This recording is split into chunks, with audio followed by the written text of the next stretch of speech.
listrik. Sebelumnya, perkenalkan nama saya Akila Zahra. Saya Andrian Subianto. Dan saya Arnold Turnip.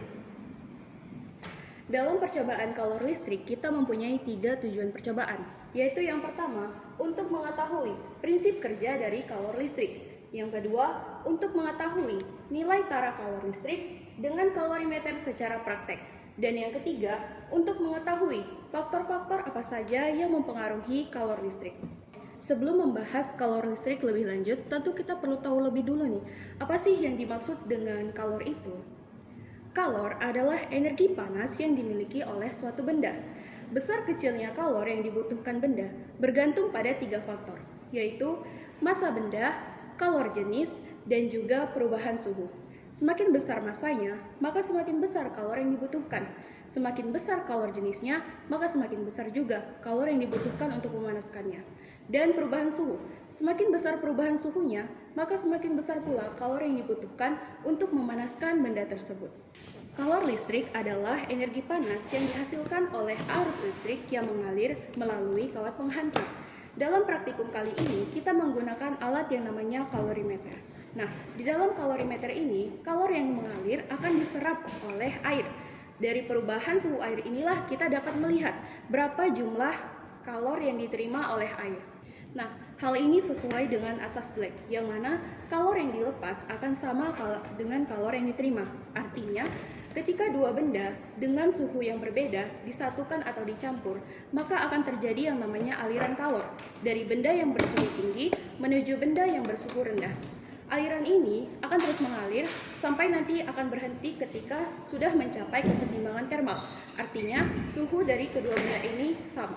Oke, kita dapat menghitung nilai dari kalor dengan menggunakan rumus Q sama dengan mc delta T, yang mana Q adalah kalor dalam satuan joule, M adalah massa bendanya, C adalah kalor jenis, dan delta T adalah perubahan suhu. Selanjutnya kita masuk ke peralatan dan bahan pada percobaan kalor listrik. Nah, adapun peralatan yang pertama adalah ada power supply, di mana fungsinya sebagai sumber tegangan listrik. Lalu ada thermocouple, di mana fungsinya untuk mengukur dengan memanfaatkan efek termoelektrik. Lalu ada termometer untuk mengukur perubahan suhu dari air es. Lalu ada kabel penghubung untuk menghubungkan power supply ke kalorimeter. Lalu ada kalorimeter sebagai tempat cairan. Lalu ada stopwatch untuk memvariasikan waktu. Lalu ada gelas ukur untuk mengukur volume dari air es. Lalu ada neraca digital untuk mengukur massa dari kalorimeter. Bahan yang kita gunakan yaitu air es, fungsinya untuk mendapatkan suhu yang ideal di bawah suhu kamar. Baik, nah adapun prosedur percobaan untuk praktikum kalor listrik ini, yang pertama kita menyiapkan terlebih dahulu peralatan dan bahan yang akan kita gunakan. Nah, kemudian yang kedua kita akan menimbang ataupun mengukur massa dari tabung kalorimeter yang akan kita gunakan. Nah, ini saya praktekkan. Nah, yang mana di sini massa dari tabung kalorimeternya itu ialah 502 gram. Nah, 502 gram atau sekitar 0,5 kg. Nah, kemudian setelah itu kita akan menyiapkan air, yang mana air ini kita isi ke dalam gelas ukur untuk mengukur seberapa banyak air yang kita gunakan. Nah, di sini kita menggunakan 400 ml air. Nah, melalui 400 ml air inilah nanti kita akan mendapatkan berapa nilai dari massa si air. Nah, seperti itu. Kemudian kita akan memasukkan air 400 ml ini ke dalam tabung kalorimeter.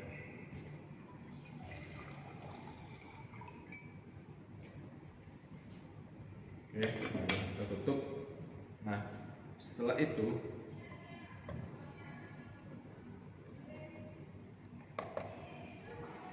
baik. Setelah itu kita akan menyatukan semua rangkaiannya. Nah, yang mana power supply ini kita hubungkan ke tabung kalorimeter melalui kabel penghubung. Nah, kemudian termometer yang dilengkapi dengan thermocouple ini kita hubungkan ke tabung kalorimeter.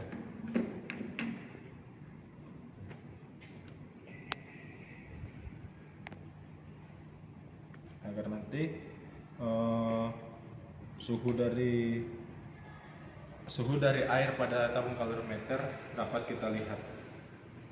Nah, setelah itu power supply dihidupkan.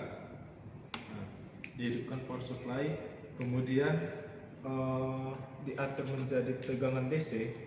Nah, yang mana tegangannya itu kita atur dia sebesar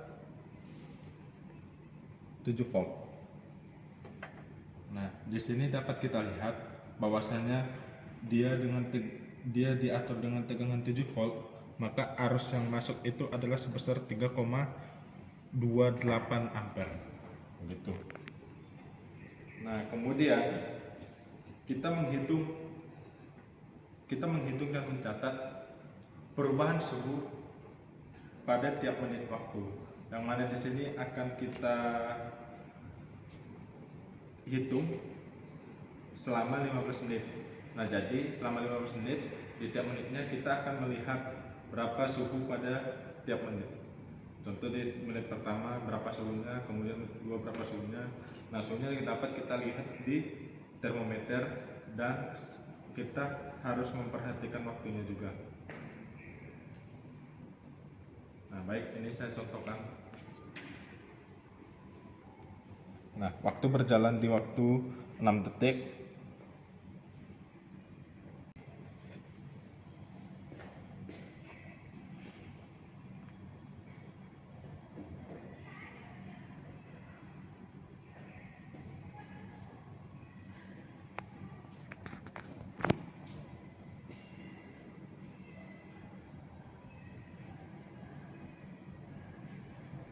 Nah, baik. Kita harus sambil memperhatikan waktunya. Nah, ini sudah mendekati 1 menit. Nah, ketika 1 menit kita langsung memperhatikan pembacaan pada termometer. Nah, jadi ketika 1 menit, nah ini udah 1 menit, kita lihat di termometer. Nah, misal di sini dia pembacaannya itu 39,3 derajat Celcius. Nah, kemudian itu nanti kita masukkan ke dalam tabel data percobaan. Baik, pada data percobaan praktikum kalorimetrik ini, nah di sini kita akan mengetahui atau mencari berapa nilai bahan dari jenis air, yang mana nanti itu kita dapat 4.200 Joule per kilogram derajat Celcius. Kemudian kita akan mengetahui juga berapa nilai bahan jenis aluminium.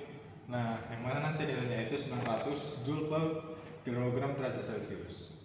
Nah, kemudian tadi kita sudah mencari massa tabung dari kalorimeter. Nah, nanti kita catat di sini. Nah, kemudian juga kita akan menjumlahkan massa air dengan massa kalorimeter. Nah, massa air itu dapat kita hitung dari takaran airnya tadi, yaitu 400 ml. Nah, 400 ml ini kita ubah ke liter. Kemudian nanti kita ubah ke gram.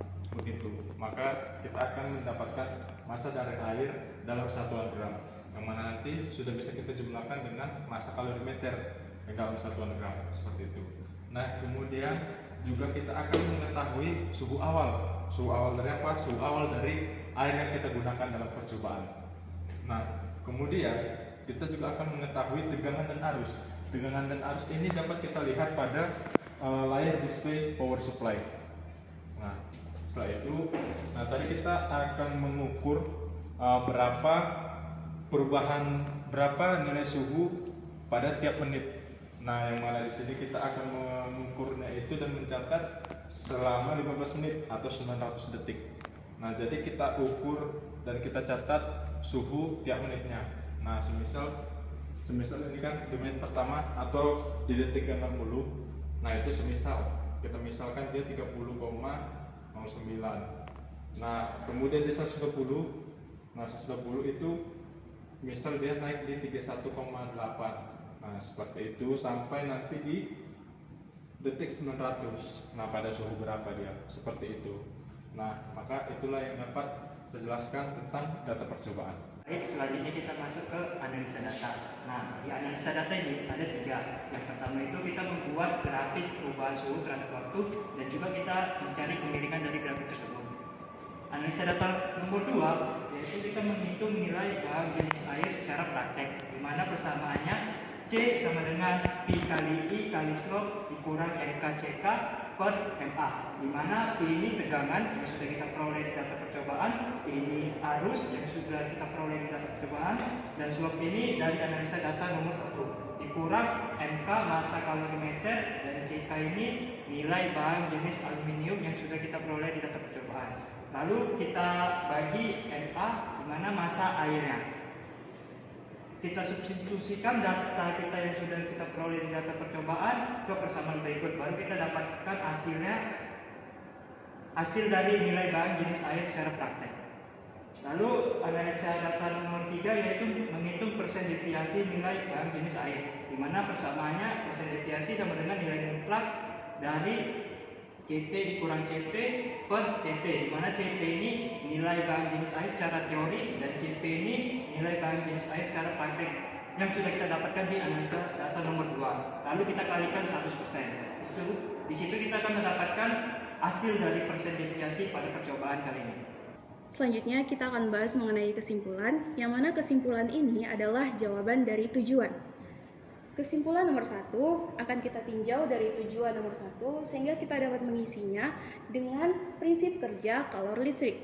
Kesimpulan yang kedua kita tinjau dari tujuan yang kedua sehingga kita akan mengisinya dengan nilai tara kalor listrik yang kita dapatkan selama praktikum. Dan kesimpulan yang ketiga kita tinjau dari tujuan yang ketiga berisi faktor-faktor yang mempengaruhi kalor listrik. Sekianlah praktikum kalor listrik yang kami sampaikan. Apabila ada kesalahan dalam perkataan maupun penyampaian, mohon dimaafkan. Terima kasih.